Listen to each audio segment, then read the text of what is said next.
I am Slick Nick, and I want to thank all of the viewers out there, 53 of you, who watch these body recomposition videos, where I ask the question, should I remain in a caloric deficit to try to lose the last 5 pounds of fat on my stomach, or should I switch over to the surplus, allowing my muscle to actually start growing? Because man, I'm putting so much into my workouts, so I might as well make that count for something. Knowing that in the process I could actually gain some more fat back in the process of building muscle, knowing that if I build muscle, then I'm more likely to have a better metabolism to better regulate the little bit of fat on my stomach.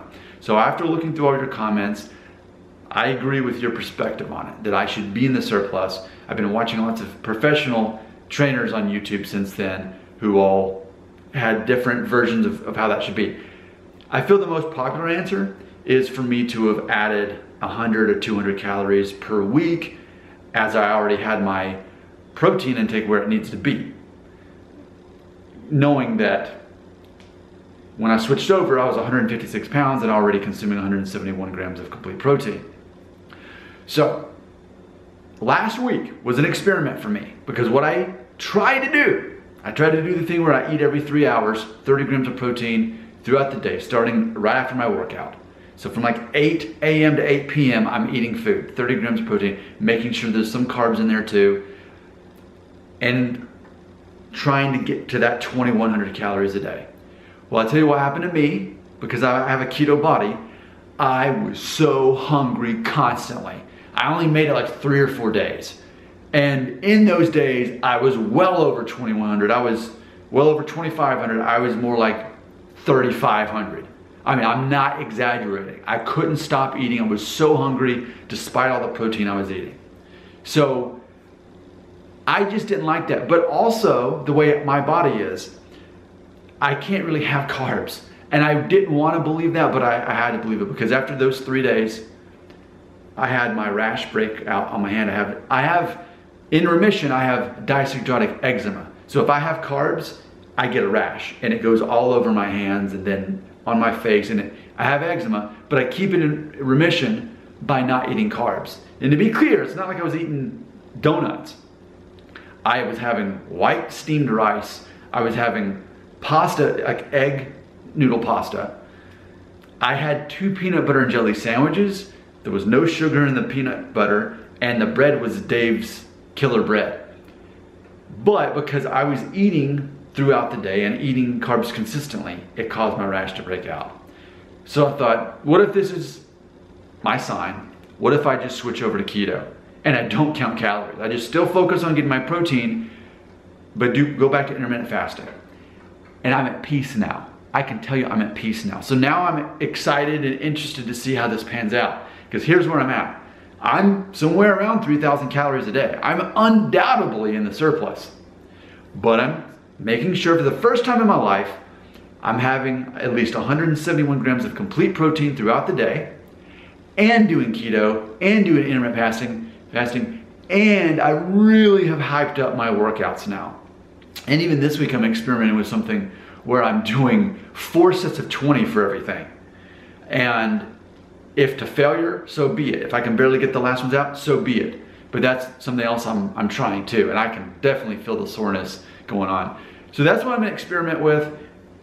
All these professionals say this: you have to do what works for you, what's gonna be consistent for you, what makes you actually feel the progress and see the progress.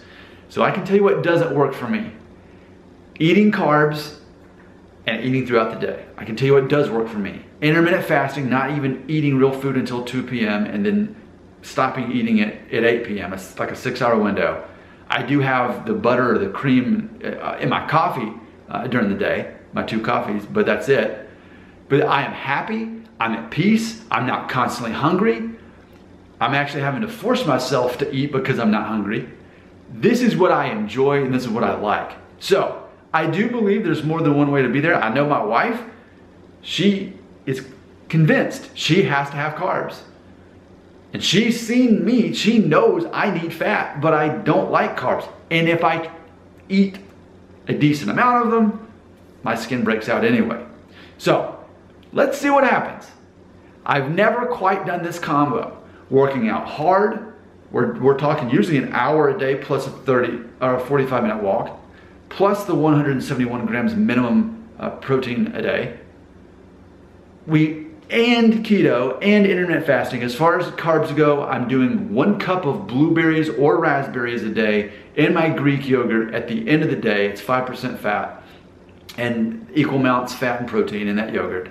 And then I also have 2 of those wasa crackers. So there's some fiber in there that I'm getting at the end of the day, and those are my only carbs. And at the end of the day, about 8 o'clock, which for me fuels me for my workout when I wake up at 5 a.m. the next morning, to go in, and I'm having no issues at all with energy to make it through those workouts. That's where I'm at. Let's see what happens here. Let's see if I start building more muscle.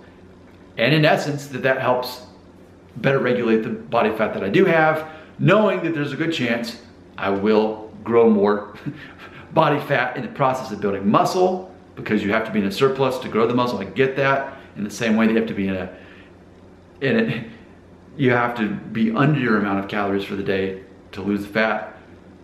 But the type of workouts I'm doing, and look, I'm still on the fence on whether keto works the way that we're taught that it does. It may be nothing more than calorie restriction. I accept that in a way that makes me able to do it consistently. But if it is real and it does work, it means that for the majority of the day, I am, in essence, putting myself in a situation where I can not be storing fat, even if I'm not burning fat during that window of 8 p.m. until ultimately 2 p.m. the next day. So does keto work in that capacity? I don't know for sure. What I do know is when I lost all the body fat before I started working out as heavily as I do now, it was through keto. And I was happy and I wasn't hungry. So that's what I do know. I think it's fun to try to figure out whether keto is going to work for me. I already figured that out as far as losing fat, but what I haven't figured out is, will I be able to build muscle for the first time in my life? Because something about me is, I've never had much muscle mass. I've always been a skinny guy until I started gaining body fat, which was just body fat on top of little muscle. So now this would be the first time in my life at age 40 that I would actually have muscle mass for the first time in my life. And at 5'9", I'm in a situation where fat just really doesn't look good on me. It shows up much quicker on me, especially since there's not much muscle to begin with. So that's my mission.